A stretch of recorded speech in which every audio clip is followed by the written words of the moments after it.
Hello guys, the DB Grinder here, back at it again with another video, and this time we have King of Flames 32 with 1,107 rating versus Flaming Ice with 1,579 rating, so it's going to be another high rated DB video, and hopping right in, we will go ahead and see Flaming Ice win the rock, paper, scissors, shoot, and then they will go ahead and decide to go first. 41 versus 42. Opening hands, we have Fuaros, Black Eyes, Tract, Ash Blossom, Ghost Ogre. They have Poplar, Called By, Island, Kieran, and Black Witch. Okay, so they do have Called By in the opening hand, so they do, like, instantly trade with one of these hand traps, so there's really only two hand traps in this hand. But okay, they're going to go ahead, go main phase, normal Poplar effect, go ahead, search for the original Sinful Spoils, and then send Poplar to special Black Witch, and then they're going to go Black Witch 1, Poplar 2, so spell Trap Zone, go set Deception, activate Deception, effect Tribute Black Witch, chain Ghost Ogre, and then in response, okay, they're not going to do anything. They're just going to save Called By for the next hand trap, which honestly is a little bit risky.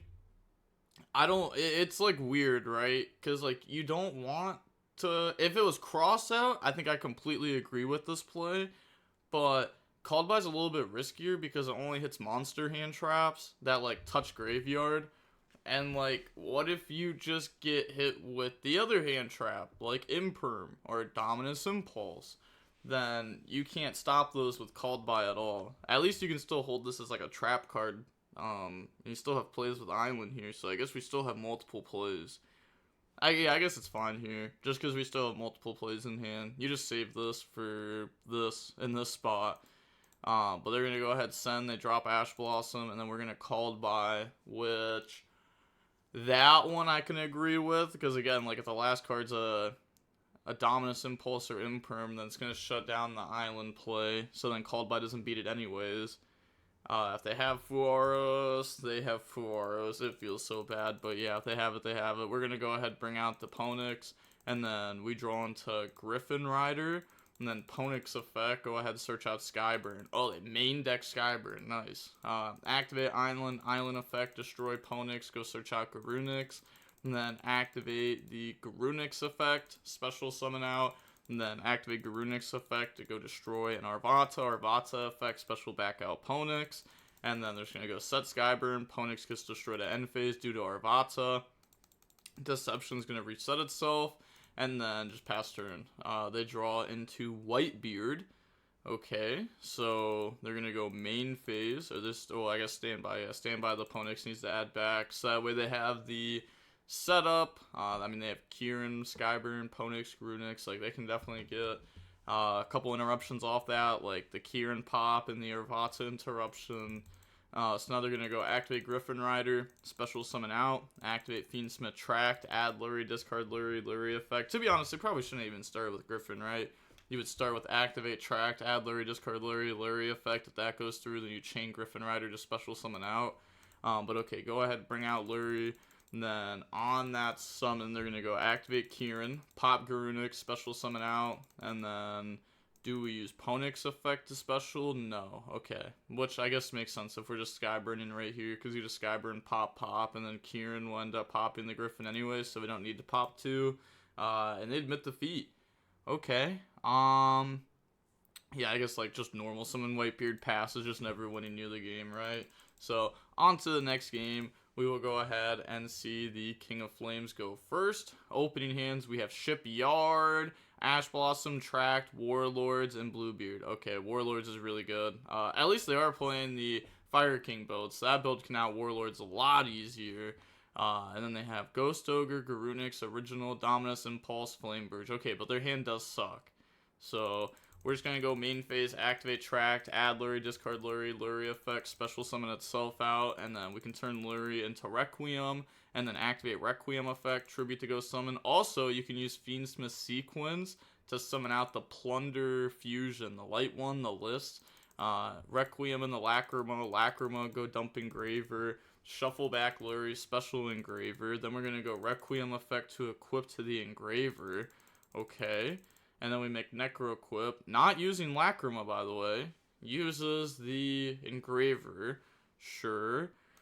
Then we're going to go Shipyard, effect, discard the Bluebeard, and then the Ghost Ogre that, and then new Chain Link, Bluebeard 1, Necro Equip 2, so discard Ash Blossom to draw, and Necro Equip to draw, so we draw into Whitebeard plus Veiler. So I mean, getting a draw 2 there is really cool. The normal summon out Whitebeard, then we will go ahead and make the Ice Jade, and then activate Whitebeard effect to go special from deck. They're going to Dominus Impulse that, try to keep us off the Plunder Patrol. Then we go set Warlords, and then we go, oh, wait, yeah, we could go into Sequence, yeah, and then use that to get in the Plunder. Okay. For a second, I thought we just weren't going to go for it, and I was like, I don't know, this stuff's kind of nice. Like, you get to summon out, and then you can use that? No, I was going to say, you just link those off. Yeah, you just link those off until link 2. And then now you go Link 2 effect. Like, the opponent has Ghost Ogre in rotation. So that's going to summon out the Fusion, Equip, draw on the Whitebeard, which is also just a good draw. Oh, and we could also do this Shipyard, target, and then we can chain this. So that will go ahead, special summon out, and then that'll get set. Because if you read it, it says target one in the spell trap zone, set this card to the field, and if you do, return that card to the hand. So this gets set, and then, you know, this won't get bounced back because it's a different card since it got pushed up. Then activate Shipyard for the 500 boost. Pass turn, they draw into Black Witch. So if they summon Black Witch, then we can also make the Dark Plunder Patrol, which will out a body. So yeah, I'll banish a body. They're going to go special Black Witch, discard Garunix, and then Black Witch effect, we're going to go Chain Lacrima to special Requiem. Sure. That's fine. Awkward time to do that. And then they're going to go ahead and set Deception, Requiem effect, Tribute, go summon out Lacrima, then Lacrima effect.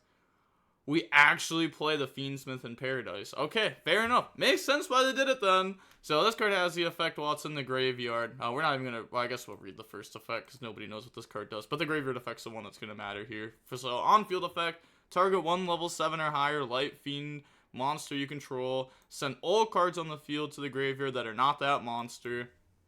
Cool effect, right? Then, the other effect is, if your opponent special summons a monster or monsters while this card's in your graveyard, you can banish this card for cost, send one Fiendsmith monster from your deck, or extra deck to the graveyard.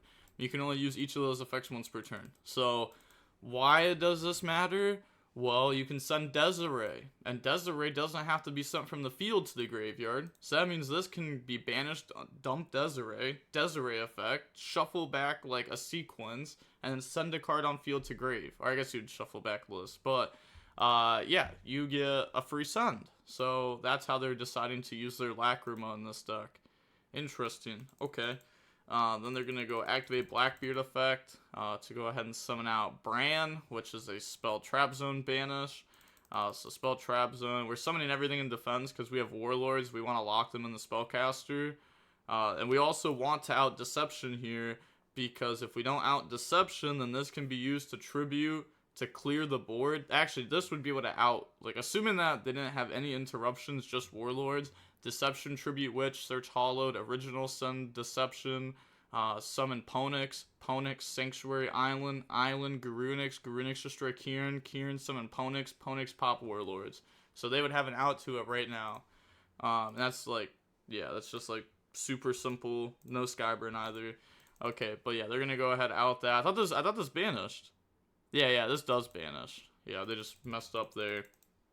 And then now they're going to get Whitebeard effect to bring out the Redbeard. And now they said, oh, yep, that's banished. Yeah, and then they just submit defeat. So on to the next game. We will go ahead and see Flaming Ice go first. Opening hands, we have Effect Veiler, Engraver, Fuaro, Shipyard, and Whitebeard. They have Droll, Wanted, Kieran, Skyburn, Ash Blossom. That's one thing. I love Skyburn in the Fire King stuff, but like, at the same time, it's like so bad. It's such a good card and such a bad card at the same time. But it's definitely worth side decking for sure. And then, well, at least side decking. They're main decking it, but at least worth it in the side. But go ahead, search Black Witch, special Black Witch, discard Skyburn, effect, get hit with Veiler, pass turn, draw Ash Blossom, and then we're gonna go main phase, activate Engraver to go search out Fiendsmith Sanct. Which is really interesting that we play Sanct and we play Tracked. And then we decided to go for Song Tier, but I guess it plays around Droll. So yeah, thinking about Droll, playing around Droll. Droll and Lockbird's becoming a lot more popular. I've been playing on DB rated, and I feel like there's just Droll and Lockbird everywhere. Like, you have to respect this card a little bit. Like, maybe not in your deck building necessarily, but in your gameplay wise, you need to respect it a little bit. Song to bring out token, and then make Requiem. Requiem effect tribute to go summon. They're gonna Ash Blossom that, and then put back Requiem, the special summon out Engraver. Yeah, it's like you Ash Requiem, but at least we're still getting the Engraver on board here. Then we can go normal summon out Whitebeard, turn those into the Ice Jade, and then activate Whitebeard effect to go special, bring out the Redbeard, and then just pass turn. Yeah, we don't want to out this and then them get the discard and set. Sure, so we just pass turn, they draw into a Nib, and then they're just going to go battle phase, try to beat over Redbeard, and then Redbeard effect to make the Morek, which is a monster, banish. And then also, yeah, I was going to say this has 25 defense, so they can't attempt to beat over it. So end phase, we're going to use the effect, discard Shipyard, which is also just a good discard, because that'll be able to reset itself by add backing Redbeard. And then we get the Banish Black Witch, and then we get to go search Shipyard, and that means there, even if this gets hit with like Ash Blossom, that's fine, because we still get access to our engine through these, just being in rotation already. And then draw Lacrima, go main phase Shipyard, bounce back to set, and now this is not a quick effect anymore since it's not equipped with anything, so that's something to note. And then normal summon out Lacrima, effect dump Engraver, and then Lacrima into Requiem. Requiem effect, tribute, bring out the Engraver. Sure. Requiem effect to equip, and then we're going to send those to bring out the Necro equip. And then shuffle back Engraver to special Engraver. And then on that summon, since that's summon number 5, I assume... Okay, but I was going to say, before we even do the link stuff, I assume that we're just going to drop Nib. Play around DDD, play around them making Link 2, yeah, play around like everything. This player could have gone for game, maybe they were afraid of Bestial, but they could have gone for game without using that many summons pretty easily, right? This is at 3,000, this was at 15, this is, yeah, it probably could just like slam 2 Engravers down, right? And that would have been enough, or even, nah, had to have been a way. Had to have been a way to get game there. But we would have played in the Bestial. But now Shipyard, discard the Fuaros, and then go search, grab out the Black Eyes here. And then we're going to go activate Black Eyes effect to add back Whitebeard, special summon out. And now we can use the Black Eyes plus the token to make the Black Beard. And then activate Black Beard effect, target itself, bring out Liss. You actually have Nib on field, and then draw into Fuaros, activate the effect to special summon out Whitebeard from hand, and then just pass turn. They go ahead, draw into Fuaros. Sure. Then just battle phase, try to beat over Liss, and they're just going to let that go. And then activate Lacrima effect to special summon out the Requiem. And there's no way they kept the trap and going second, right? There's no way. They may have. Also, something to note is Sonk does have a graveyard effect. It's not going to come up right here, but if a face-up Fiendsmith monster is destroyed by opponent's card effect while it's set, or while it's in the graveyard, you can reset it. So that's pretty cool. Yeah, they're just going to go ahead and admit defeat. I wonder, actually, I really wanted to see if they kept the trap in or not, because... I'm not gonna lie, King of Flames, you know, good player technical wise, but oh my gosh, is his deck list just so bad. Sometimes the deck lists are just like unbelievably not great. You know, sometimes they make sense, but a lot of times they don't make sense. And it wouldn't surprise me if he left in a trap going second against Snake Eye, which I don't think would make the most sense. And also they play Sonked plus Tracked plus the trap. I don't know. Wild deck list. I do like seeing the trap, though. The trap is cool to, like, see, because I'm pretty sure that's the first time we've actually seen it on the channel. Like, nobody's actually playing that card. But, you know, it was talked about if it was worth being played or not. But that is going to be it for the video there. And then seeing how long the match was, it was only about 20 minutes long. It was pretty quick. And with that being said, the TV Grinder signing off. Peace. Have a nice day. Stay safe.